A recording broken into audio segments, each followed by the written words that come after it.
As your company grows, your culture is changing all the time. Every new hire is bringing in new ideas and new perspectives. This change is most rapid in high-growth companies, but culture change applies to all companies. When change happens, this means people are learning new things and having to adapt to new situations. What if there was a way to direct that culture change? What if there was a way to influence what people learn, to help them prepare for the changes and challenges that lie ahead? What if there was a way to foster the culture change you want organically? What if you could create a culture of continuous learning? The rise of CBCs may hold the key.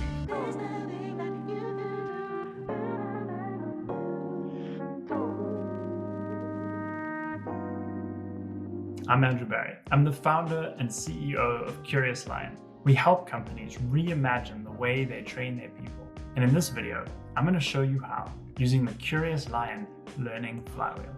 Okay, real quick though, what are CBCs? Some of you may not be familiar with that term. CBCs stands for cohort-based courses. It's a term that's gaining in popularity and has been ever since the pandemic hit. Andreessen Horowitz recently did a profile on the concept, and it's something that I've been familiarizing myself as a student of online courses. So cohort-based courses are communities of practice, communities of peers.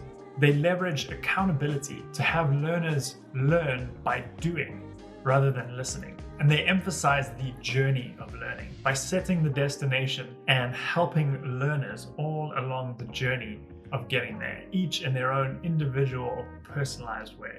When I first came across CBCs, I immediately saw the potential for applying them to the workplace. They rely on a simple principle of learning made popular by research by Anders Ericsson, who wrote a book called Peak. In Peak, Anders Ericsson coins a term called deliberate practice. So what is deliberate practice? There are essentially 5 steps to deliberate practice. The first is to identify your end goal. What is the skill or behavior change you're looking to achieve? The next is to identify experts who already demonstrate that skill or behavior. Your goal is then to model after them.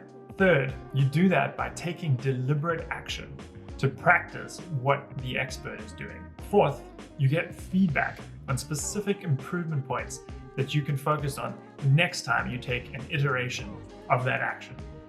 And 5, you iterate over time. With deliberate practice, you see improvements by focusing on one specific thing, mastering that, and then moving on to the next thing. Too often in companies that I've worked for, as well as clients of ours, I've seen an over-reliance on asynchronous learning. E-learnings, MOOCs, recorded videos, which are given as a broadcast to learners and employees, expecting them to synthesize what's being taught, come up with their own set of practice routines, and somehow figure out what they're doing wrong so that they can keep doing it. Of course, without accountability, without any peer-to-peer support, most of that never actually happens.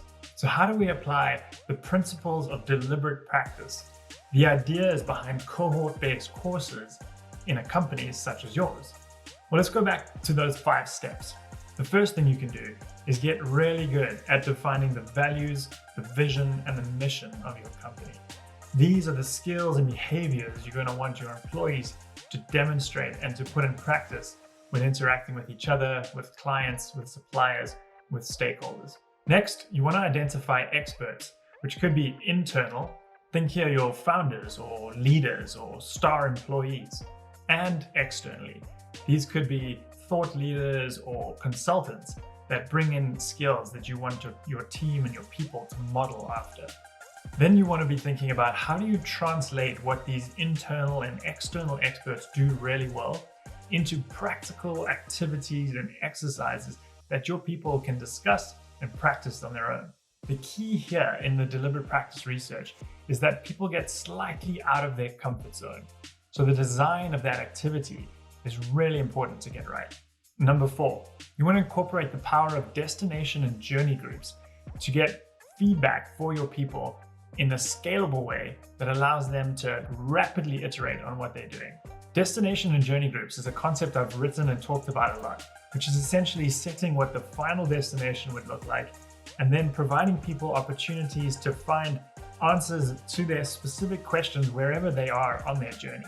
Not just answers to their questions, but other people who are at that same stage of the journey, so that they can go on the journey together to that ultimate destination.